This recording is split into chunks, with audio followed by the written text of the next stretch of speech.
If you love someone struggling with addiction, you know the ache of waiting, wondering, and holding on to hope.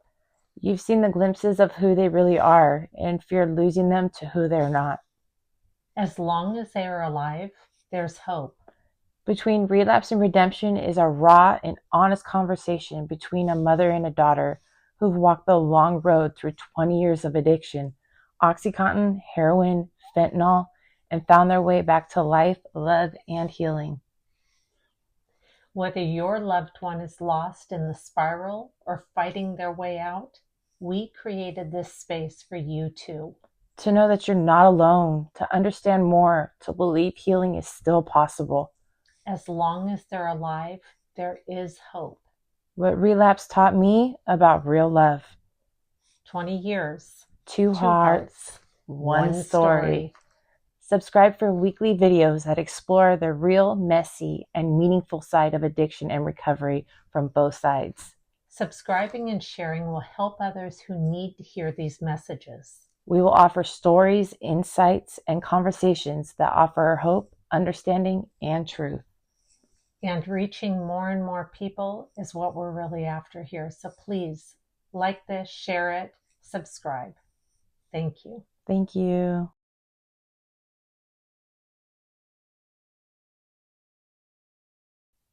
So here we are for another one. Here we are. So we were talking because we went to church this morning. We did. It was amazing. Yeah, it was amazing. So you, me, and your son. And boy, it was a really moving morning, wasn't it? It was.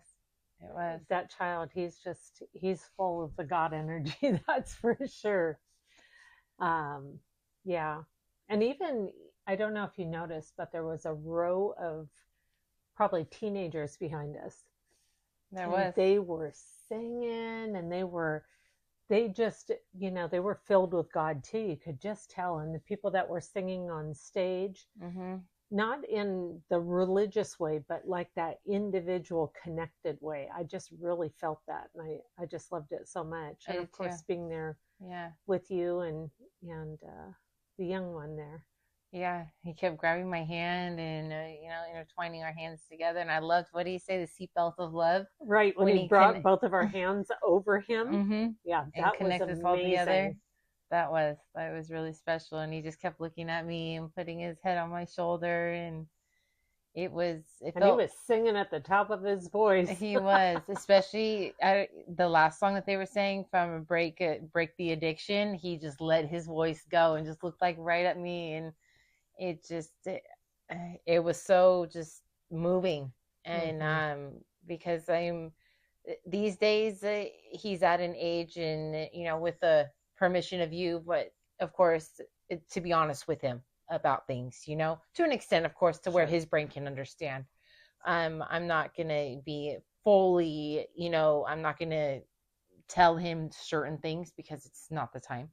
But as later down the line, when he can understand more, if it even comes up, depending on but I'm sure it probably will. My kid is extremely just intelligent, intellectual, brilliant. He's just in And open. and open. He's very authentic. He's he's absolutely amazing. Yeah, absolutely amazing. And I am so blessed to have the opportunity to just still, after so long, have him with open arms and mama, and it warms my heart every single time. And so I had just mentioned to you about well, it's actually a couple of my meetings over the last week have been about wreckage of my past, a wreckage of our past, and it's in our step work and stuff, and how I think we touched base on the insanity of things in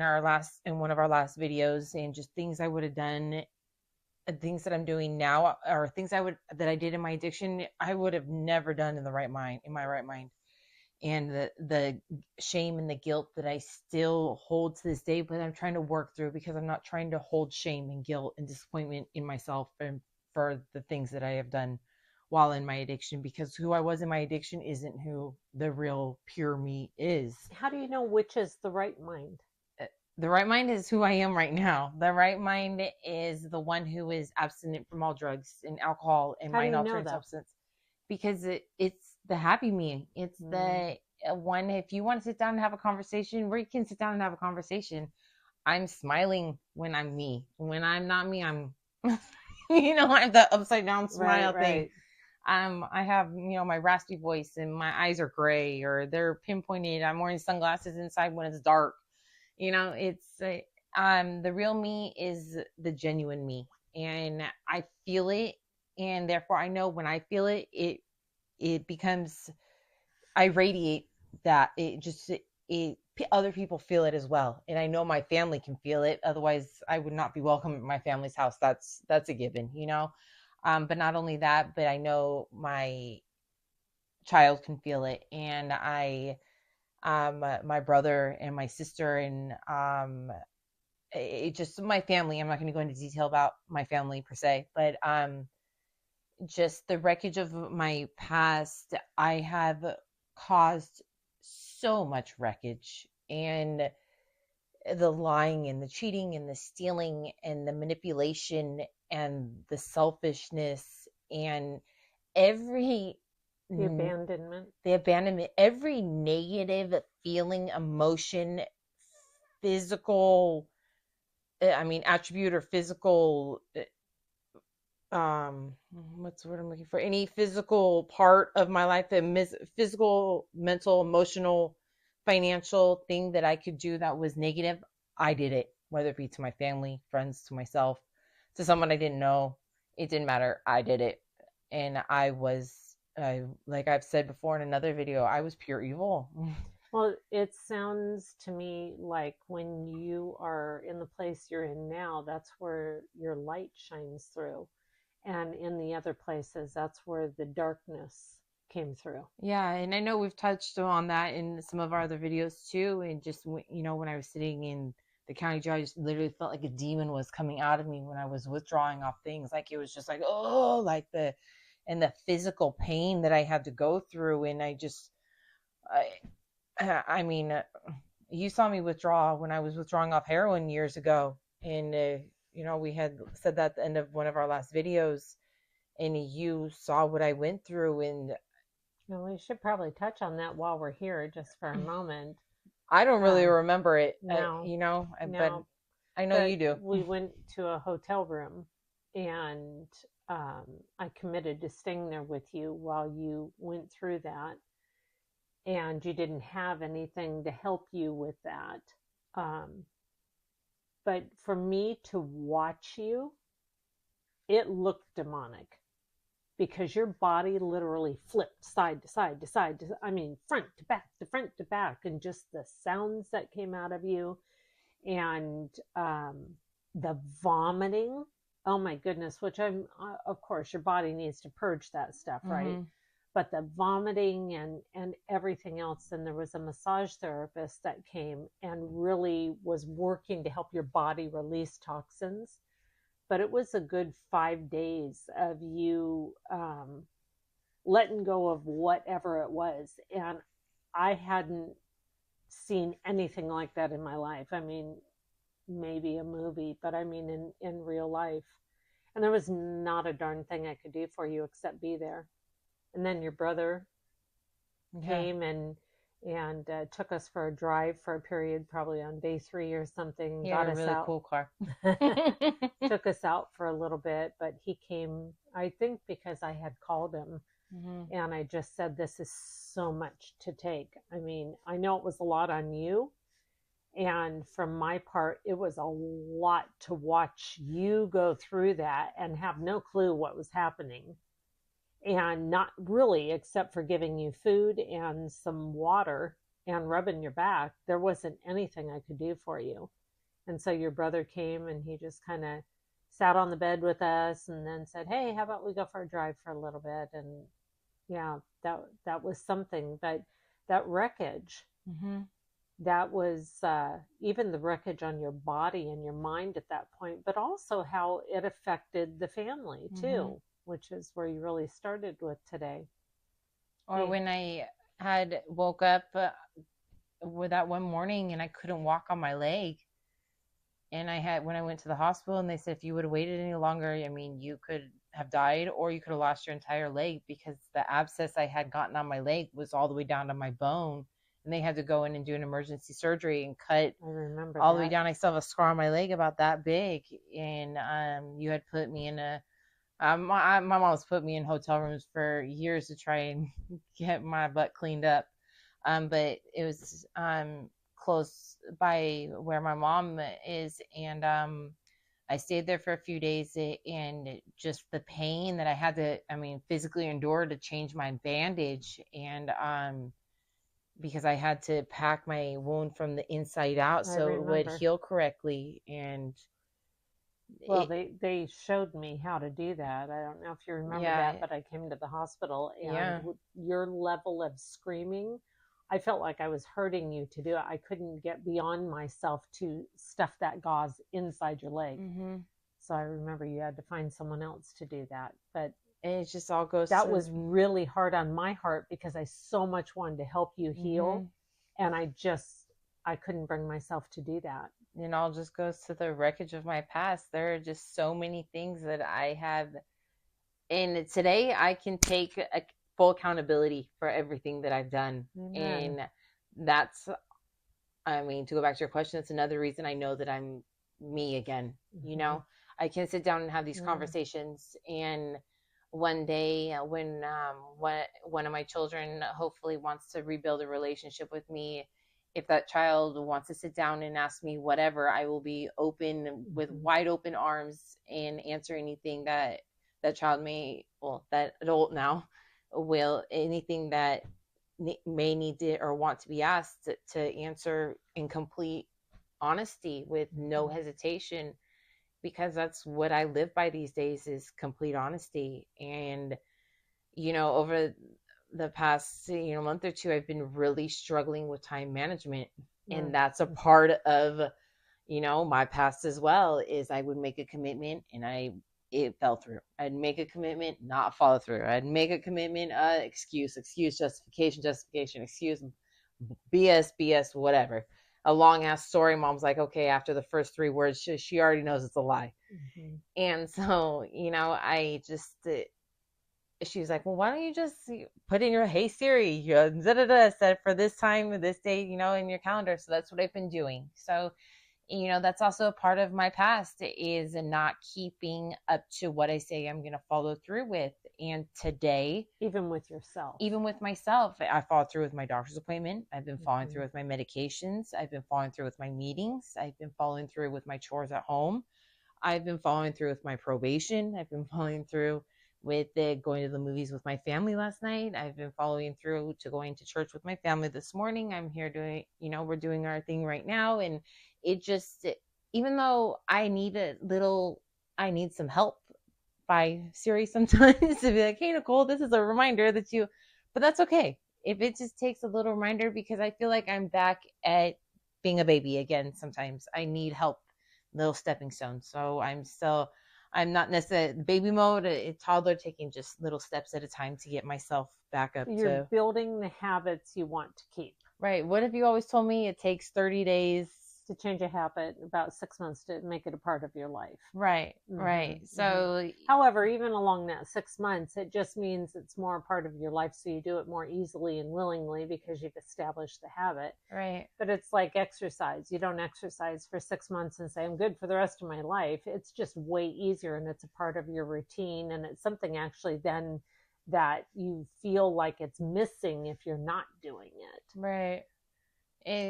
It comes down to just the daily routines. I got a water bottle, and it's to make sure that, because I have a weird thing. If it's just out of a regular water bottle or cup, I can't do it. I can't drink it. But if it's out of a water jug, that's funny. I'm the same. I'm all for it. I'm drinking that entire thing, and I'm good, and give me my Slurpee straw. Yeah, something. And I don't know what it is, but my mind is just one of those go big, go home type of thing. I don't know what it is, but I've been steering away from, trying to steer away from caffeine. I still have my coffee in the morning. but I don't even drink I just make out of the Keurig. I make like a 6-ounce cup, and I only drink probably 3 ounces, and then I toss the rest. So I'm cutting that down a little bit. And I just have been trying to stay away from, well, I have been from dark sodas. I'll drink Sprite, but I don't even finish that. It's like half of it and I'm done with it. So I will stick to just my water, or I'll drink like cranberry juice or just some type of juice that doesn't have a lot of sugar in it. So it's just the little things in my life that I'm starting to change, but I notice a huge difference in my body. And especially, and your body is responding to it.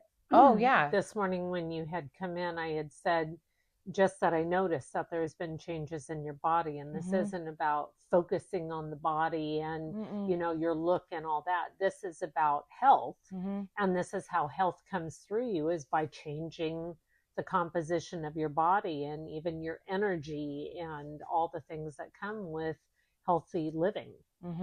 And I guess that, you know, I'm not exercising. Well, I'm not gonna say like I should. I don't exercise. It's something I would love to get into, but running up and down my stairs about 40 times a day and through the house and everything. And well, that is some exercise. You know, my son and I were just comparing our steps just a little bit ago. And Mom, how'd you already get that already? And I'm like, oh, if you already know, I'm just up and down my steps, front yard, backyard, room, up and down. And so, you know, I get my steps in throughout the day.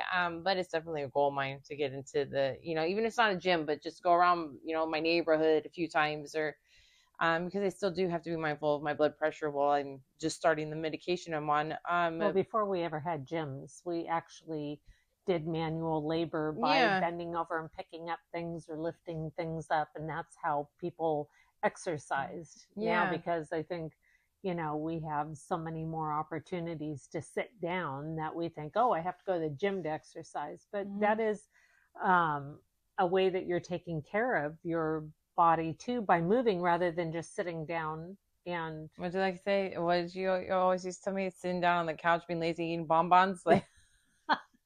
Or my dad would tell me, he'll come visit me in the county jail. He'd be like, you look like a honey bun with arms that look like peanut M&Ms. I'm like, Dad! My parents have jokes, guys. And so he's like, I got out this last night. He's like, at least you don't look like a honey bun. I'm like, oh my gosh, Dad. He's like, maybe a pack of donuts, but not a honey bun. But, you know, that's okay. So, you know, it's just, I know we're kind of all over the place. I'm just kind of checking in right now, but I'm so grateful for my life and for the wreckage of my past. I mean, I wouldn't necessarily, there's things I wished I would have done differently, but I don't, and there's things I wished I wouldn't have done. But without those, it wouldn't have given me the experience, and wouldn't be put me at where I am today, mentally, emotionally, spiritually, without those experiences, if that makes sense. Yeah. Because I've been through hell, the Literally. pits of hell.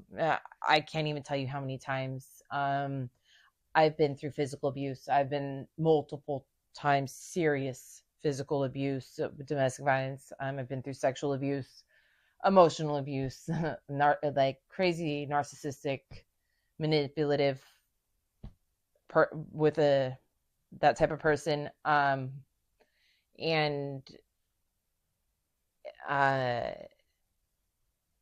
you know, I have also worked through that in a couple different ways. And at first it was all drug use that was trying to get me to work through it. And that didn't work because I was still talking to the guy after all that happened, you know, and it just got me deeper and deeper and deeper. And because, you know, at the time I felt like I was absolutely nothing. I was just a puppet on strings with him. And, but thankfully through the support and the love of people around me, I was able to do some things to help me work through those. And I there's little bits and pieces of those times that I remember, but the big traumatic episodes that I can't tell you verbatim, like I can't tell you a whole timeline of the events that happened, and I am so grateful for that. Yeah, I sit here and try and think, like, what is, but I can't, and I'm not even going to sit here and try and dig that deep into my brain, because honestly, I don't even think that those really existed in my brain anymore. I flicked those into the sky a long time ago. Yeah, boom. Yeah, I'm so grateful for being able to do those sessions. Papa used to say, thoughts are things with airy wings. Yeah. All those things you say and do one day will come back to you, which is a really important reminder to be mindful with our thoughts and our words and our actions, because we create it on the inside first. Yep. Absolutely. Love that, man. Yeah. Love that, man. As Wayne Dyer said, when you change the way you look at things, the things you look at change. Couldn't agree with that more. Right? Because where you're at now versus where you were, say, 10, 12 months ago, the way you're looking at things, now your world is showing up differently as a result of that. It is. And just like I had mentioned, that when I go into an NA meeting, when I used to go in there, it would be like, oh, I hate this place. Everybody's just glorifying the drug use. I leave and just want to instantly go get loaded. And now I go in there and I'm like, that makes sense. I can relate to that. I want that too. And it's just switching my mentality and perspective, and it makes a world of a difference. And life isn't always easy, but it's so worth it. And today, sorry guys, I'm letting my eyelashes fall out and one keeps poking me in the eyeball. But today celebrates my 4 months of my sober living, and I'll just touch on it real quick. Thank you. Somebody I got to really close to their moved out today to be with her family. Really close in a good way. Really close in a good way. She became somebody that I truly believe will be friends for the rest of our lives. And she moved out to be with her family because both her parents are extremely ill. And so it was like, I was talking to my mom about it this morning, and I had tears of joy, but it was very sad. But I'm so proud of her. She's come so far in the few months that I've known her. And so this morning was a little rough, and but it's possible from where she came from. I'm not going to put her story out there in any way, but just to see where she came from to where, and from where I came from and to where we are today, it's possible for anybody. And all it takes is, a mustard seed of faith. Really, that's all it takes, is just, if you want it, and it's everybody else in the world around you could want it, and unless you truly want it, it isn't going to work. Not the truth. I mean, my family and mom did everything in the world for the last 20 years. It's not funny, but for the last 20 years to try and get me off the streets and off drugs and criminal activity and everything else I was doing, and my broken promises on my behalf, and hearing the same old drag story over the phone from the county jail about bailing me out, and but my mom took that leap of faith this time and believed what I had to say, and this time there was somewhere different, though. I told you, I felt the difference in you this time. It wasn't the same old drag. There was something, and you weren't saying anything to convince me. It was something I felt in you. And so whether you call that an energetic frequency or whatever you want to call it, the way I tuned in with you this time was different. And however it came through your mouth and the words you were speaking, I felt the difference. It wasn't I heard the difference. I felt the difference. And that's where I knew something had finally shifted for you. Yeah. And then it was just a wing and a prayer at that point that it was going to hold on. Yeah. I just remember I was shocked when I called you from booking and I had brought it and you're like, no. And I was just like, okay, well, what do you want me to do then, Mom? Like, what am I supposed to do? And you said, get down on your knees and pray. And, I've brought this up to you guys before, and that was the first time I didn't argue with my mom. Didn't go off the end of the handle, didn't blow up, well, come on, didn't, Our phone call actually ended right after that too, because yeah, when I said get down on your knees and pray, lift it up to God, surrender, and you said, okay. Mm-hmm. And then you had to go. And then, I got transferred to the other jail. And that no is, I have to thank you for that, Mom. Mm-hmm. That was, thank you. And so sometimes no is the right answer. It is. Yeah. It is. Even when, a mother or family member's heart is aching for the person, it's knowing when to say no. And that's the strangest part. The hardest part is this the right thing? Isn't it the right thing? However, it really came down to, it wasn't about, oh, well, I'm not doing it for you again this time. It was something inside of me that just said, pray. Mm-hmm. And get down on your knees and pray. That was the only thing that came through my mind. And it was a hard no. It wasn't, well, let me think about it. It was just right away. No, I won't do it this time. Yeah. And and in my voice too, I remember just being so calm, cool, and collected. You were. Okay, Mom. Oh, well, what am I supposed to do? Yeah. I just remember my head being against the wall and just being on the phone with you and okay, Mom. Yeah. And I'm thankful for that. No, years ago, I would have been pissed off as hell and just going off the handle. That's what I needed to hear was no. Well, so in closing, what message do you want to leave to families about that no and still loving that person? Set your boundaries.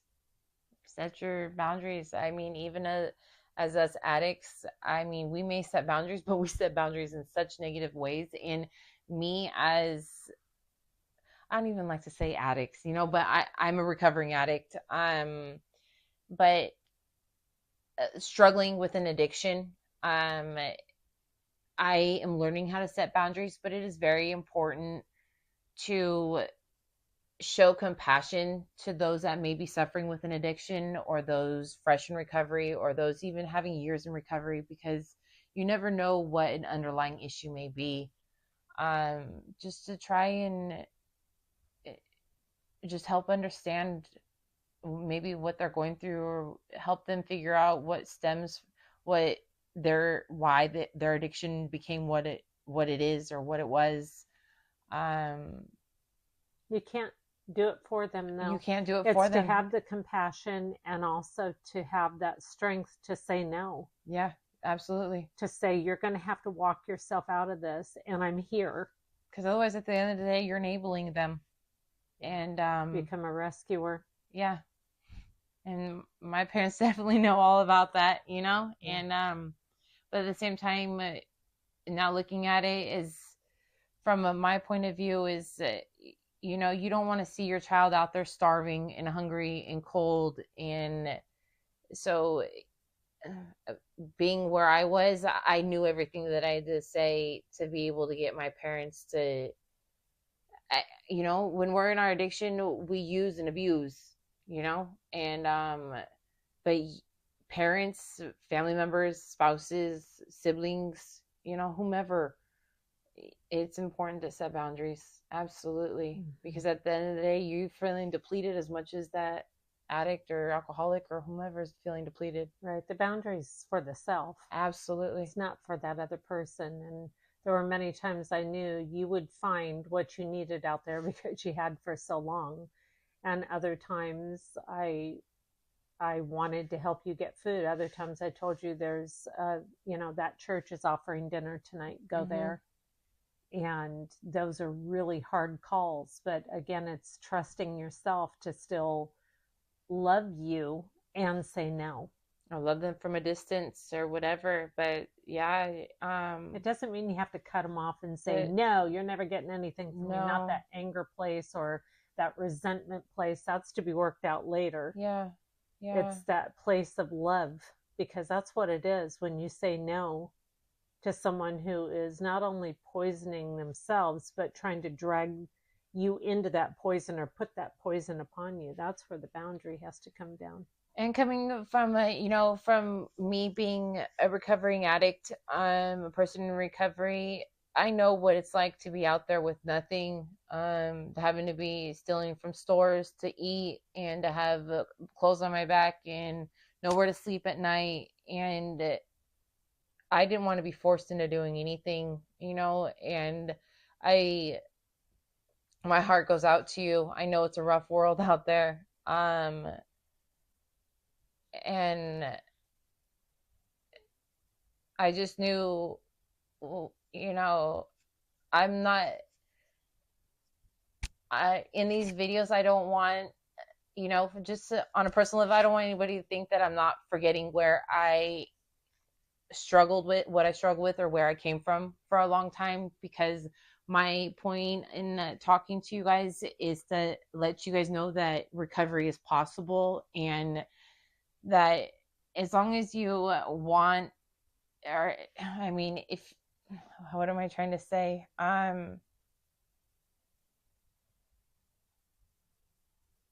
That addiction is something that is so serious, and so many of us are just losing our lives out there, losing our sanity, losing our mind, losing our lives, losing our freedom, losing people we care about.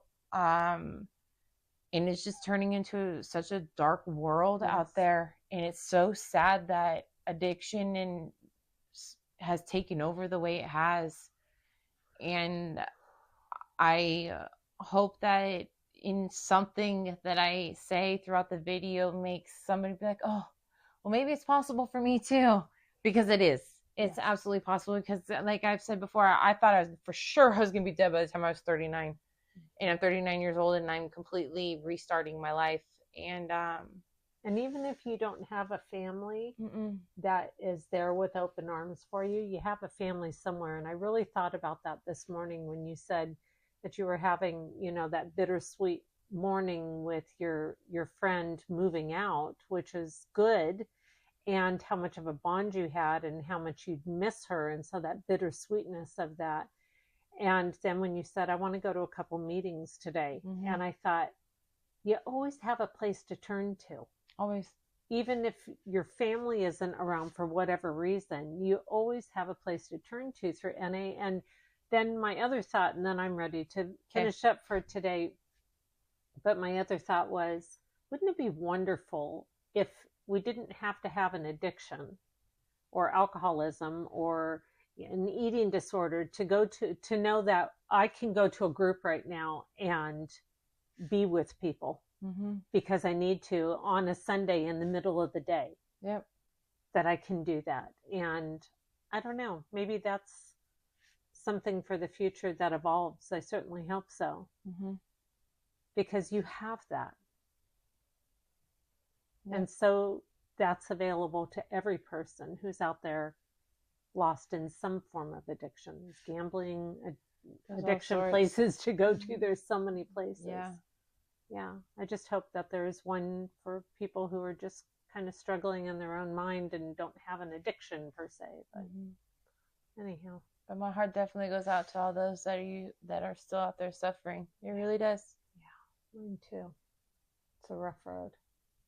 It is. But thanks until for next tuning time. in.